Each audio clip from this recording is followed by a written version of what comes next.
Finally सपना के ससुर ने प्रॉपर्टी को लेकर तोड़ी पहली बार अपनी चुप्पी। सपना के ससुर का कहना है कि सपना जो कर रही है, जो कह रही है, सब झूठ है। तो बार बार संपत्ति को लेकर ये मुद्दा उठ रहा है। उन्होंने अपनी संपत्ति को लेकर कहा कि मेरी संपत्ति, मेरे 2 बेटे थे जो अब इस दुनिया में नहीं रहे, वो इस दुनिया से जा चुके हैं। तो मेरी जो मेन संपत्ति थी वो मेरे 2 बेटे थे, लेकिन जो मेरी दुनिया की प्रॉपर्टी है, जो संपत्ति उन्होंने इकट्ठा की है, तो वो मेरी पोतियों की है।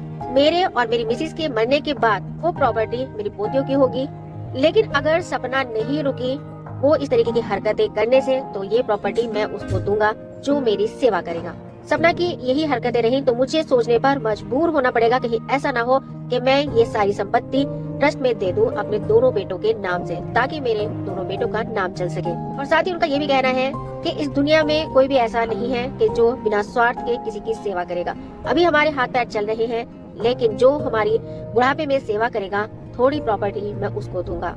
लेकिन मैं बार बार यही बोल रहा हूँ कि अगर सपना ने हद से ज्यादा अपना रवैया खराब किया तो मैं प्रॉपर्टी वो ट्रस्ट को ही दूंगा। तो यहाँ पर विला वाली बात आती है कि मथुरा वाला विला है, तुम्हारे पास है, तुम रहो, तुम वहाँ गई भी थी। आगे बात करते हैं इस बारे में। जो भी अंशु ने लाइव आकर बात कही है वो एक एक बात सही है। अंशु ने जो भी बताया वो बिल्कुल ठीक है, और ये तो बस थोड़ा सा सच है, लेकिन आगे बहुत कुछ सच बाकी है जो सपना के बारे में अंशु आगे बताने वाली है। साथ ही ये भी कहते हैं कि सपना घर छोड़कर चली गई है।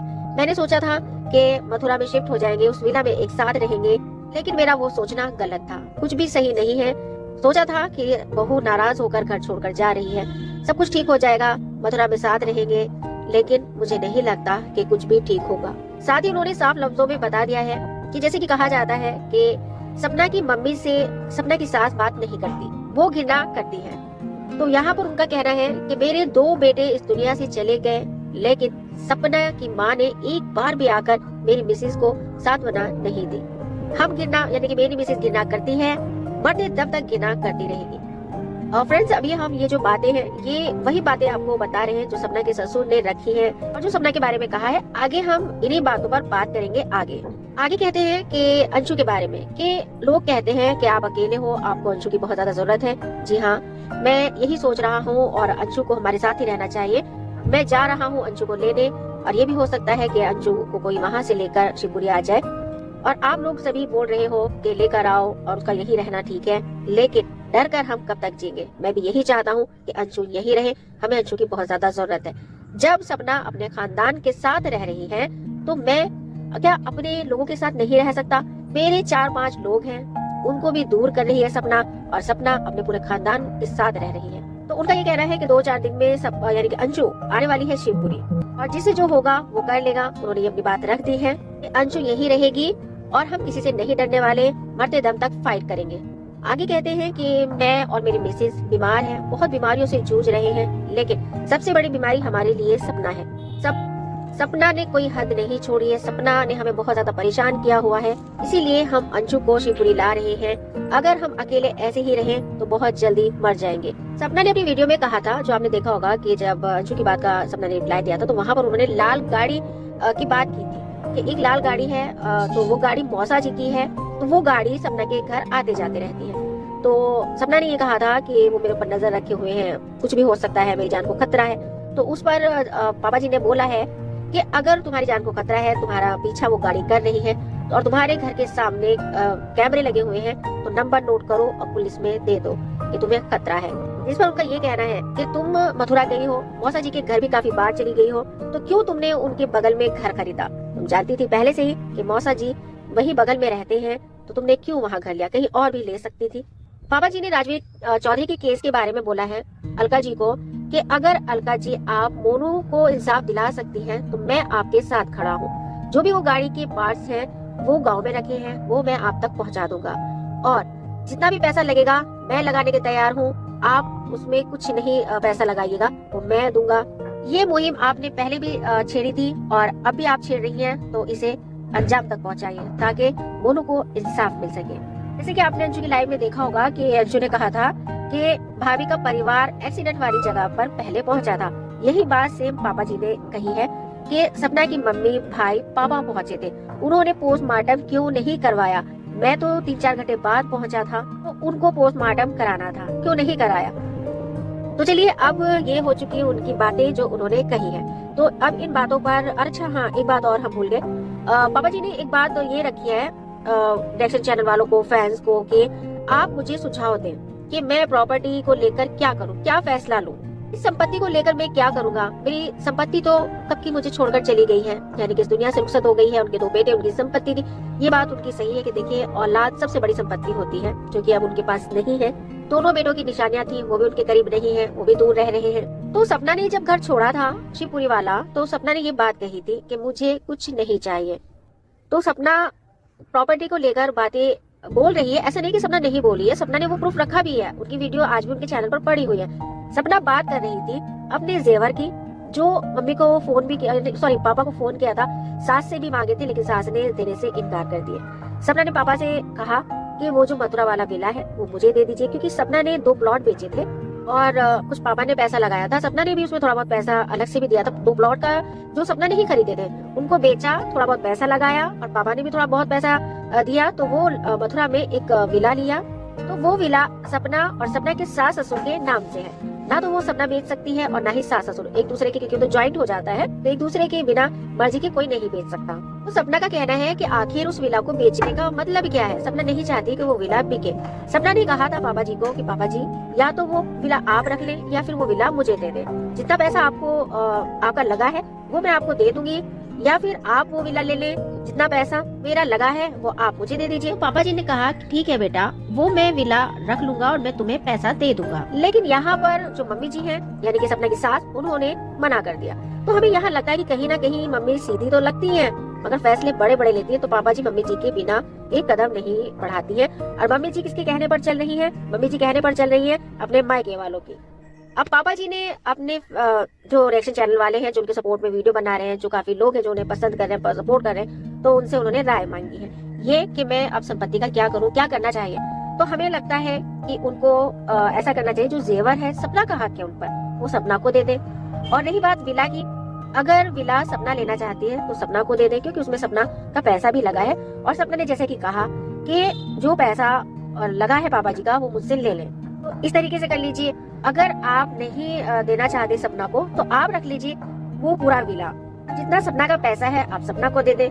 इतना इजी है, लेकिन फिर भी क्यों नहीं समझ रहे, समझ नहीं आ रहा, क्योंकि कहीं ना कहीं सास ससुर के मन में ये बात बिठाई हुई है कि सपना शादी कर लेगी और वो सारी प्रॉपर्टी खत्म हो जाएगी। तो देखिए, सपना ने अपनी मेहनत से वो प्लॉट खरीदे थे और सपना ने ये बात कही है कि मुझे शिवपुरी की संपत्ति से कोई लेना देना नहीं है। तो यहाँ पर सपना ने खुद ये बात रखी, क्योंकि वो जो रिकॉर्डिंग थी सपना ने, यानी कि ऑडियो जो कॉल पे बात हुई थी ससुर से, तो सपना ने वो सुनाई थी। तो पापा जी, अगर आप इस कंट्रोवर्सी को खत्म करना चाहते हैं तो खत्म कर दीजिए। और रही बात शिवपुरी की जितनी भी प्रॉपर्टी है, अगर आपके बेटे जिंदा होते तो वो क्या प्रॉपर्टी किसी को दे देते? वो प्रॉपर्टी सारी यूज वही तो करती, बेटियां उनकी, उनकी पत्नी सपना। बस ये ऊपर वाले को मंजूर नहीं था कि उनके हाथों ये सब होना था। तो आप डिसाइड कीजिए। तो देखिए, आपने जैसे कि कहा कि जो मेरी सेवा करेगा वो प्रॉपर्टी उसको जाएगी, बाकी की प्रॉपर्टी जो भी है वो मैं ट्रस्ट में दे दूंगा अपने बेटों के नाम से। तो क्या ये सब करने से आपके बेटों को शांति मिलेगी? नहीं, क्योंकि हक उन पर आपकी पोतियों का है। आपका ये गलत डिसीजन है। इसलिए आपको नाराजगी सपना से है, ना कि आपकी पोतियों से। पोतियों ने आपका क्या बिगाड़ा है? कम से कम आप अपनी पोतियों को तो देखें। आपको प्रॉपर्टी चाहे सारी नहीं करनी है, थोड़ी थोड़ी प्रॉपर्टी अपनी पोतियों को दे सकते हैं, कि अभी वो 2 छोटी है। तो आपको सपना से बैर है, सपना गलत है, मान लीजिए, लेकिन वो मासूम ने क्या कहा आपको? और ये बात आपकी बातों से साफ झलक रही है कि आप पोतियों से ज्यादा अंशु अंशु अंशु का ही गीत गा रहे हैं। और जो मम्मी जी हैं वो भी अंशु अंशु। भाई ऐसा क्या अंशु में? हम ये नहीं कहते कि सपना सही है, होगी सपना की भी गलतियां, लेकिन वो मासूमों ने क्या बिगाड़ा है? आप तो इतने गीत मासूम अपनी पोतियों के नहीं गा रहे हो जितना कि आप अपनी साले की बेटी का गीत गा रहे हो। ये नहीं कि हम आपके खिलाफ हैं या बात कर रहे हैं या मम्मी जी के खिलाफ हैं। हम इस दर्द को महसूस कर सकते हैं कि आपने अपने 2 बेटों को खोया है, और ये दर्द हर कोई महसूस कर रहा है। ये नहीं कि आपके अगेंस्ट कोई बात कर रहा है, कोई नहीं बात कर रहा है। और आपको बता दें कि सपना भी आपको गलत नहीं बोलती है। सपना भी यही बात कहती है कि आप लोग जो आपके पीछे हैं उनकी सुनकर आप आगे कदम बढ़ा रहे हो, उनके कहने में चल रहे हो, आपको गलत नहीं बोलती है। और सपना ने आपको समझाया भी था कि पापा जी कुछ मत बेचो, अपने लिए रखो, अपने बुढ़ापे के लिए रखो, क्योंकि आजकल इस जमाने में बहुत स्वार्थी लोग हो चुके हैं जो भले बने रहते हैं, प्रॉपर्टी हड़प लेते हैं, फिर साथ छोड़ देते हैं। वो तो रिश्तेदार हैं, अपनी ही औलाद साथ छोड़ देती है। आपकी बहू को फिक्र हो रही थी, आपकी बहू आपको समझा रही थी, ये आपको नजर नहीं आया। अभी बहुत ज्यादा दिल बुराइयां हैं, एक दूसरे को समझ नहीं पा रहे हैं और कुछ लोग बीच में आग लगाने के लिए बैठे हैं। तो आप समझिए बातों को, बहुत ज्यादा किसी की मत सुनिए। आप अपने पत्नी के साथ बैठकर इस पर सही से विचार कीजिए कि आपका कौन है। अगर आपके दोनों बेटे इस दुनिया में होते तो वो प्रॉपर्टी किसको देते? अपनी बेटियों को। तो आप अगर वो ट्रस्ट में दे देंगे या अपने किसी रिश्तेदार को दे देंगे जो आपकी सेवा करेगा, चलिए मान लेते हैं जो आपकी सेवा करेगा वो प्रॉपर्टी का हकदार होता है, लेकिन इतनी सारी प्रॉपर्टी का हकदार नहीं हो सकता। लाखों की वो प्रॉपर्टी है, छोटी मोटी प्रॉपर्टी नहीं है। और रही बात राजवीर चौधरी के एक्सीडेंट की, और सपना के मायके वालों ने पोस्टमार्टम नहीं कराया, कुछ नहीं कराया, पुलिस कंप्लेन नहीं कराई, तो पापा जी आप 2-3 घंटे बाद गए थे तो आप तब भी करा सकते थे, किसी के जरिए करवा सकते थे, वहाँ पर आप एक्शन ले सकते थे। अगर सपना के मायके वाले मना कर रहे थे या जो भी कुछ था, जैसे कि अच्छू ने बताया कि मना कर दिया था, तो आपके 2 बेटे थे, सपना बहू थी, तो आप वहाँ पर किसी की नहीं सुनते। क्योंकि देखिए, अगर आप कोशिश करते और सपना से कहते कि हमारा बेटा गया है, हम एक्शन लेंगे, अगर मेरे बेटे को किसी ने जानबूझकर मारा है, ये एक्सीडेंट जो है कि साजिश के चलते किया गया है, तो मैं अपने बेटे को ऊपर जाकर क्या मुंह दिखाऊंगा? अगर राजवीर चौधरी की यानी कि आपके बेटे की मौत एक साजिश के चलते हुई है, बेदर्दी से मारा गया है, तो आपका बेटा आपसे पूछेगा कि पापा आप क्यों नहीं मेरे लिए खड़े हुए? अब आप बोल रहे हो सपना से कि मैं मरते दम तक फाइट करूंगा, अगर सपना नहीं रुकी, अंशु आकर रहेगी, यहीं पर रहेगी, हमारे साथ रहेगी, तो ये अल्फाज ये इस तरीके से वहाँ पर क्यों नहीं आपने उठाए? वहाँ पर आपको बोलना था कि मुझे पोस्टमार्टम कराना है, मेरे बच्चे के साथ क्या हुआ है। और अगर आपको सपना मना कर रही थी, मायके वाले मना कर रहे थे, तो आप उनसे किनारा कर लेते, तुम कहते कि जाओ एक तरफ, मैं अपने बेटे के लिए खड़ा रहूंगा, उसे उसकी मौत का बदला लूंगा, उसे सजा दिलाऊंगा जिसने मेरे बेटे को मुझसे छीन लिया है। कुछ तो करना था। चुपचाप वहाँ से बॉडी लेकर आ गए, चुपचाप से उनका अंतिम संस्कार कर दिया। आपके बेटे की जान इतनी सस्ती थी, आपने उसको पैदा किया, पाला पोसा, और कितना प्यार था, कितना हंसता खेलता परिवार था। हमें दुख होता है ये सब देखकर, सच बताएं हमारे आंखों से आंसू निकलते हैं। जब हम आरोही को देखते हैं तो हमें उनके चेहरे देखकर इतना दर्द होता है कि ये 2 बच्ची जो ये नहीं समझ पाती कि हमारे पापा कहाँ चले गए हैं, और आप अंशु अंशु अंशु अंशु कहते रहते हैं। अगर सपना का YouTube चैनल नहीं होता तो वो कैसे उन बच्चों को पालती? सपना का मायका इस काबिल नहीं है कि सपना और 2 बेटियों का खर्चा उठा लेते। क्या आपको एहसास नहीं होता कि आपके बेटे खुश होते होंगे कि हमारी बेटियां घर छोड़कर चली गई, जहां पर उनका रहने का हक था वो वहां नहीं है। चलिए मान लेते हैं कि सपना नहीं रहना चाहती थी आपके साथ, तो कम से कम रिश्ता तो नहीं खत्म करिए। आप जाइए, किसी तरीके से इस रिश्ते को मत खत्म करिए। अपनी बहू से एक बार बैठकर बात तो कीजिए। किसी भी रिश्तेदार को अपने साथ मत ले जाइए। आप अपनी बहू से मिले, आप अपनी पोतियों से मिले, तो क्यों नहीं आप आगे आते? आप एक कदम तो बढ़ाएं।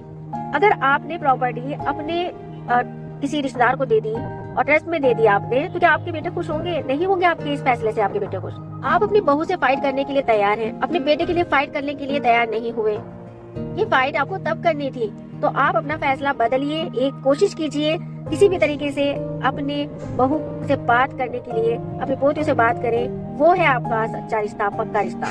इस वक्त आपकी पोती और आपकी बहू को बहुत ज्यादा जरूरत है आपकी। तो फ्रेंड्स, जैसे कि सपना की ससुर ने ये बातें कही जो कि हमने स्टार्टिंग में बोली, तो उन्होंने यही अपनी हरकतों से बात नहीं आई, तो ये यानी कि मुझे कुछ और ही सोचना होगा, और जो प्रॉपर्टी है मैं ट्रस्ट में दे दूंगा, और थोड़ी बहुत प्रॉपर्टी मैं उसको दूंगा जो मेरी सेवा करेगा बुढ़ापे में। तो आपका कहना है इस बारे में, तो कमेंट बॉक्स में अपनी राय जरूर दीजिएगा। तो फिलहाल इस वीडियो में इतना ही। जाने से पहले अगर आपने अभी तक हमारे चैनल को सब्सक्राइब नहीं किया है तो सब्सक्राइब करना साथ बेल आइकन प्रेस करना मत भूलिएगा।